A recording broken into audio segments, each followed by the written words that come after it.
Okay,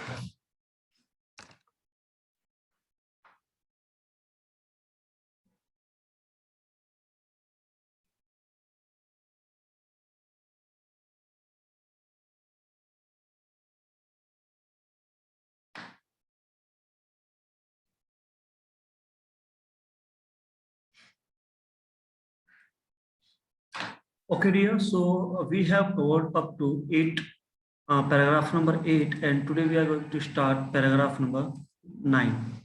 So you all guys pay attention. Yes. Award and recognition came thick and fast.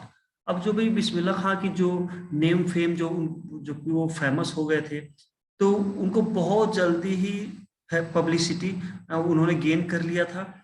Bismillah Khan became the first Indian to be invited. ये पहले ऐसे Indian भी बने जिनको invite किया गया था to perform at a prestigious Lincoln Center hall. Lincoln Center hall में इनको इनवाइट किया गया था परफॉर्म करने के लिए, जो कि यूनाइटेड स्टेट ऑफ अमेरिका में है। मतलब अमेरिका से भी इनको कॉल आया था वहां परफॉर्म करने के लिए।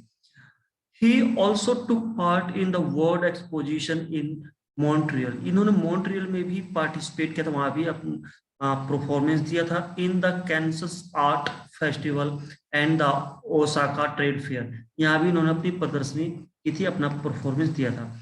So well known did he became internationally. अब इतने देश विदेश में इन्होंने इतने टूर किए कि ये वर्ल्ड वाइड फेमस हो गए थे, तब ये इंटरनेशनल लेवल पे भी फेमस हो गए थे। दैट एन ऑडिटोरियम, ये इतने फेमस हुए कि तेहरान में बेटा एक एडिटोरियम बनाया गया था, वाज नेम्ड आफ्टर हिम। बिस्मिल्लाह खां के नाम के ऊपर ही वहां पे एक ऑडिटोरियम बनाया गया था तेहरान में, और उसका नाम क्या था? तेहर मॉस्कवी उस्ताद बिस्मिल्लाह खां। तो इनके नाम से ये वहां पे एक ऑडिटोरियम भी बनाया गया था। 10th national award like the Padmashri, the Padma Bhushan and Padma Vibhushan, बेटा तीनों अवार्ड इनको मिला है, सम्मानित किया गया था। इन 2001 उस्ताद बिस्मिल्लाह खां वाज अवार्डेड। अब 2001 में भी इनको अवार्ड किया गया था, किससे? हाईएस्ट सिविलियन अवार्ड, भारत का सबसे सर्वोच्च जो अवार्ड है उससे सम्मानित किया गया था, जिसका नाम है भारत रत्न। मतलब वो भारत रत्न की उपाधि मिली थी। With the coveted award rested on his chest. अब देखो भी ये इतना इन चीजों के पीछे इतना क्रेजी नहीं थे कि नेम फेम हो गया तो इनके अंदर प्राउड हो जाएगा, बल्कि वो क्या चाहते थे? His eyes glinting with rare happiness, उनकी आंखों में बहुत कम खुशी महसूस हो रही थी। और उन्होंने एक ही कुछ ही बातें कही थी, जैसे उन्होंने क्या कहा था? All I would like to say, कि मैं सिर्फ इतना ही कहना चाहूंगा। अपने जो स्पीच दिया था पद्मश्री के समय, तो उन्होंने एक ही कहा था, स्पीच में कहा था, टीच योर चिल्ड्रन म्यूजिक, कि अपने बच्चों को भी म्यूजिक सिखाओ। This is Hindustan richest tradition, और ये क्योंकि भारत की सबसे बड़ी परंपरा है म्यूजिक। इवन द वेस्ट, यहाँ तक कि वेस्ट पश्चिम देश वाले भी is now coming to learn music, वो भी भारत में आके म्यूजिक सीख रहे हैं, और हम तो ऑलरेडी इंडिया में रह के म्यूजिक नहीं सीख पा रहे। तो मीन्स उनकी जो अर्ज थी कि भाई हर इंडियन को म्यूजिक की जानकारी होनी चाहिए। चलो अभी आगे देखते हैं। 12th in spite of having travelled all over the world, क्योंकि पूरे देश में भ्रमण कर चुके थे, Khan Sahab as he is fondly called, तो हर कोई इनको खान साहब के नाम से ही जानता था। Is exceedingly fond of Banaras, ये बनारस इनको बहुत ज्यादा पसंद था। एंड डुमराव बनारस और डुमराव इनको बहुत ज्यादा पसंद था।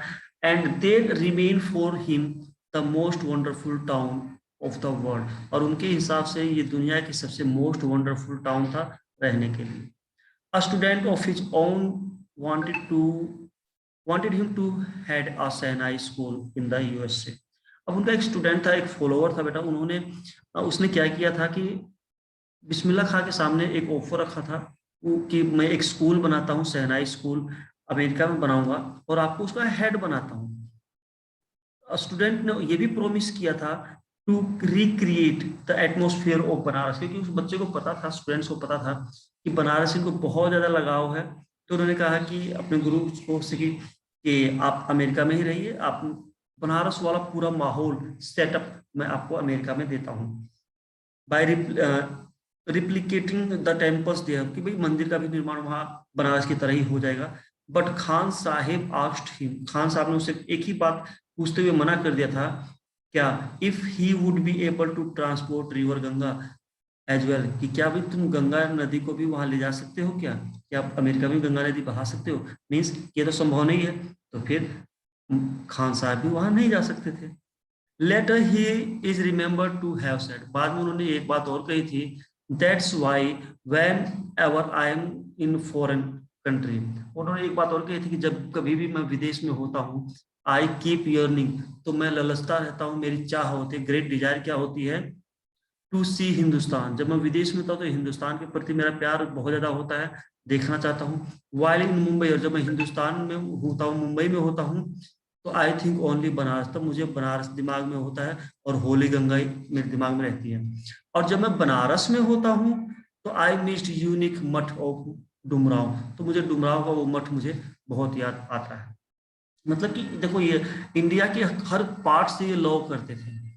उस्ताद Bismillah Khan life is a perfect example of the rich cultural and heritage of India, जो क्योंकि ये बिस्मिल्लाह खान थे, ये भारत रत्न की उपाधि वैसे किसी को नहीं मिलती है। इनके अंदर बहुत ज्यादा टैलेंट था, टैलेंट इन द सेंस कि इन्होंने इंटरनेशनल लेवल पे इंडिया को रिप्रेजेंट कर चुके थे, तो ये कहीं ना कहीं कल्चरल के पॉइंट ऑफ व्यू से भी काफी अमीर थे। अमीर इन द सेंस कि ही है ब्लेंडेड, उनके अंदर बहुत से ऐसी भी क्वालिटी थी जो उनके अंदर से ही थी, बोर्न बॉय।